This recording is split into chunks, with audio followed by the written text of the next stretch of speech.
Pemirsa apa kabar? Mari kita ikuti Warta Berita PTS tanggal 24 April. Situasi di Selat Taiwan terus menegang dengan kehadiran sejumlah pesawat militer Tiongkok. Halaman situs penggemar militer mencatat bahwa kapal perusak kelas Arleigh Burke DDG-110 milik Angkatan Laut Amerika melewati Selat Taiwan kemarin. Sebuah pesawat militer tak berawak Amerika MQ-4C Triton juga melintasi kawasan perairan barat daya Taiwan. Rudal Javelin diluncurkan dan tepat mengenai target di laut. Latihan tembakan langsung Angkatan Darat Taiwan terkesan spektakuler. Sepanjang hari tanggal 23, MND mendeteksi 19 pesawat militer dan 7 kapal perang Tiongkok yang terus beraktivitas di sekitar Selat Taiwan. Pada sore hari yang sama, akun militer di medsos mencatat bahwa kapal perusak USS William P. Lawrence milik Angkatan Laut AS melintasi Selat Taiwan dengan posisi mendekati wilayah Laut Penghu, lebih dekat ke Taiwan dibandingkan pelayaran AS sebelumnya. Selain itu, sebuah pesawat nirawak militer AS jenis MQ-4C Trident terpantau secara tidak biasanya terbang berputar di atas wilayah Laut Barat Daya Taiwan. Menghadapi ancaman militer Tiongkok, Menteri Pertahanan AS Pete Hegseth menyatakan negaranya sedang mendorong penempatan kekuatan militer yang lebih maju di kawasan Indo-Pasifik, serta menyerukan sekutu untuk memperkuat daya tempur. More forward regional force posture. Allies and partners are our force multipliers as they strengthen their own capabilities, including in Taiwan. Sementara itu, perwakilan Taiwan untuk AS, Alexander Yu, ditanya dalam wawancara apakah Taiwan mengharapkan bantuan pertahanan dari Amerika. Yu menjawab dengan analogi kebakaran untuk menggambarkan invasi Tiongkok. It is our house, we'll keep our house safe, and it is on fire, we'll try to put the fire ourselves. But friends come from outside, when neighbors come to try to help, we'll obviously welcome. Yu menegaskan bahwa melindungi tanah air adalah tanggung jawab Taiwan. Namun Taiwan juga menyambut bantuan dari negara lain. Terkait kebijakan tarif resiprokal Presiden AS Donald Trump, Yu menyampaikan bahwa Taiwan dan AS telah memulai negosiasi pada 11 April dan saat ini kemajuannya sangat positif. Konveksi front awan kuat telah menyebabkan cuaca di Taiwan dalam beberapa hari terakhir berubah drastis. Kemarin hujan es turun di Pondok Sungsue di Gunung Hehuanshan.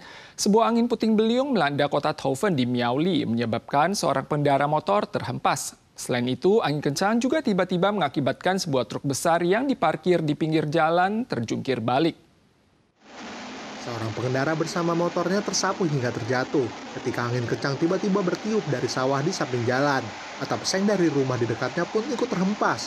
Cuaca ekstrim ini terjadi pada tanggal 23 pagi di sebuah persimpangan di Taufen, Miaoli. Stasiun pengamat cuaca telah mengonfirmasi ini adalah angin puting beliung. Pertemuan front awan dan angin barat daya menyebabkan konveksi kuat di Miaoli. Sebuah truk besar yang diparkir di pinggir Chonghua Road, Taufen juga terguling akibat embusan angin kencang secara tiba-tiba. Hujan es dengan berbagai ukuran kemudian turun dari langit. Di dekat Pondok Sungsue, Hehuanshan di Nantou, sekitar pukul 12.30 siang pada tanggal 23 juga terjadi konveksi kuat. Hujan es adalah jenis presipitasi dalam bentuk padat. Karena Hehuanshan tinggi, butiran es belum sempat mencair saat jatuh ke tanah. 合湾山区海拔高度超过3000公尺以上，旺盛的锋面对流系统通常会发展超过高空溶解层，将冰箱的固态降水如冰雹往下推送。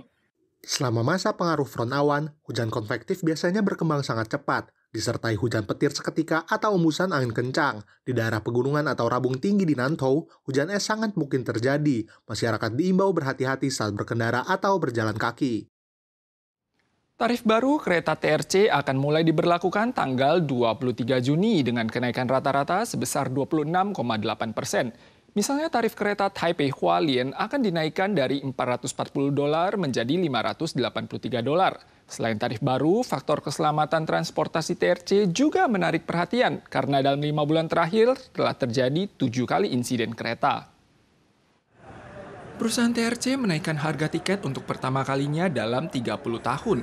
Mulai 23 Juni, harga tiket rata-rata naik 26,8%. Untuk kereta Zhejiang, harga karcis Taipei Hualien naik dari $440 menjadi $583. Sedangkan Taipei Kaohsiung naik dari $824 menjadi $975. Selain harga tiket, isu keselamatan transportasi juga menjadi perhatian. Dalam 5 bulan terakhir, TRC telah mengalami 7 kali insiden kereta. Hasil investigasi menemukan bahwa semua insiden tersebut disebabkan oleh faktor kelalaian manusia.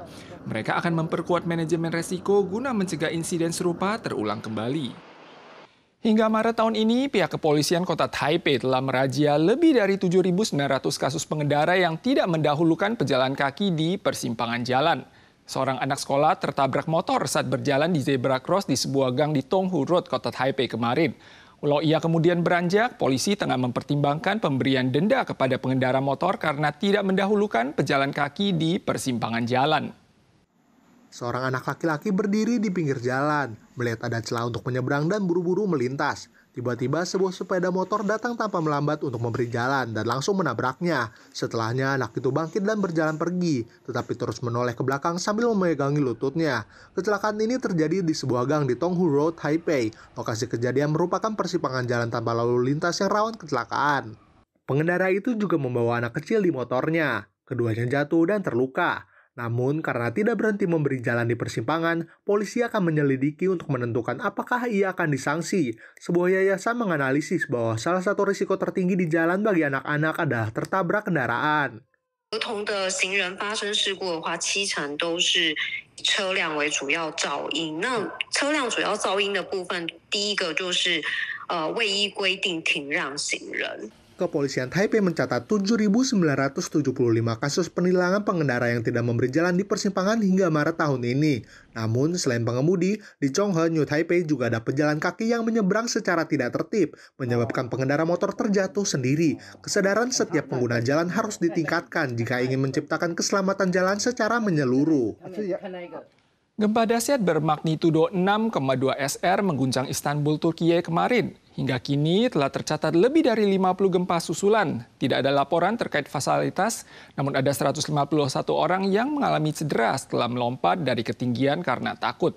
Selain itu, antrean panjang juga dapat disaksikan di area pom bensin. Jalanan juga dipadati kendaraan. Staf restoran merasakan guncangan dan berhamburan keluar. Satu dari mereka memanjat dan jatuh. Gempa kuat melanda Istanbul tanggal 23 sekitar pukul 12 siang. Epicentrum gempa berada di jarak 80 km sisi barat Istanbul dengan kedalaman 6,92 km, termasuk gempa yang sangat dangkal. Pihak berwenang Istanbul menyatakan lebih dari 50 gempa susulan telah tercatat dalam beberapa jam pasca gempa utama. Selain sebuah gedung bekas yang ambruk, pasokan energi dan gas alam, sistem air minum dan infrastruktur selokan semuanya tidak terpengaruh. Pemirsa sekalian, sekian Warta Berita dari PTS. Kita soal lagi di lain kesempatan. Sampai jumpa.